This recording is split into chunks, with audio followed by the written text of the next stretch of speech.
Hi மக்களே, good morning. இன்றைக்கி அதிகாலை நம்ம ஏரியா கிளைமேட் பார்த்திங்கன்னா நல்ல குளிர் இருக்குதுங்க. மழை கிடையாது, நல்ல குளிர், நல்ல வெயிலுங்க. இன்றைக்கி நம்ம வீட்டில் என்ன சமையல் அப்படின்னு பார்த்தீங்கன்னா, தோசை சுட்டு கார சட்னி தாங்க வைக்க போகிறேன். எப்போதும் கார சட்னியாக வைக்கணும் அப்படின்னு நினைக்காதீங்க. நம்ம வீட்டில் அதுதான் எல்லாருமே இஷ்டப்பட்டு சாப்பிட்றாங்க. அதனால தான் கார சட்னி வைக்க போகிறேன்.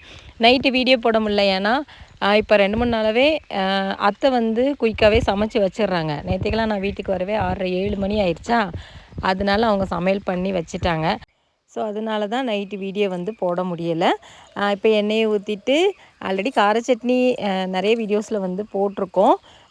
கடலைப்பருப்பு, 4-5 பல் பூண்டு, தக்காளி, வெங்காயம், மல்லி இலை, கல்லுப்பு இதெல்லாம் போட்டு நல்லா வதக்கிட்டு ஆற வச்சு, இதுக்கு தேங்காய் சேர்க்க வேண்டாங்க, இது மட்டும் போட்டு மல்லி இலை, கருவேப்பிலை இன்னும் வாங்கவே இல்லை, அதனால தான் கருவேப்பிலை சேர்க்க முடியல. இதெல்லாம் போட்டு வதக்கிட்டு ஆற வச்சு அரைச்சி எடுத்துக்கலான்னு ஆற வச்சுட்டேங்க. அது ஆறுறதுக்குள்ளே சரி அழுக்கான பாத்திரத்தெல்லாம் விளக்கிடலாமேன்னு விளக்க ஆரம்பிச்சிட்டேங்க. ஒரு சிலர் கமெண்ட்டில் கேட்டிருந்தீங்க, அக்கா நீங்கள் பைப்பில் வரக்கூடிய தண்ணியை தான் குடிப்பீங்களா அப்படின்னு சொல்லிட்டு.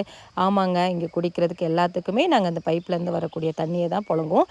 தண்ணி வந்து இங்கே எப்போதுமே வந்துகிட்டே தாங்க இருக்கும். தண்ணியெலாம் எந்த பிரச்சனையுமே கிடையாது. அதுவும் இல்லாமல் இந்த தண்ணி பார்த்திங்கன்னா மூலிகை தண்ணி அப்படின்னு தான் சொல்லணும். ஏன்னா மலையிலேருந்து வரக்கூடிய தண்ணி தான் நமக்கு பைப் கனெக்ஷனில் வந்து வருது. அதனால இதெல்லாம் மூலிகை தண்ணி. இங்கே உள்ள தண்ணிக்கு முடி நல்லா வளரும் அப்படின்னு சொல்லுவாங்க.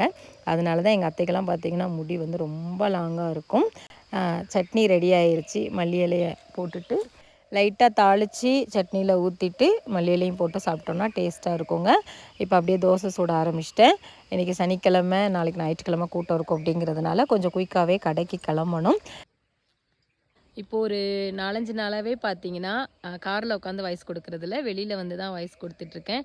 ஏன்னா அந்த பேக்ரவுண்டில் இந்த குருவி சத்தம் அதெல்லாம் கேட்குறதுக்கு நல்லா இருக்குது அப்படின்னு ஒரு சிலர் சொன்னதுனால இப்போ வெளியில் வந்து தான் வாய்ஸ் கொடுத்துட்ருக்கேன். இந்த இடமும் எப்போதும் அமைதியாக இருக்குங்க. ஸோ மக்களே, இந்த வீடியோ பிடிச்சிருந்தா மறக்காமல் லைக் அண்ட் ஷேர் பண்ணுங்கள். அவங்க எல்லாருக்குமே have a nice day. Thank you.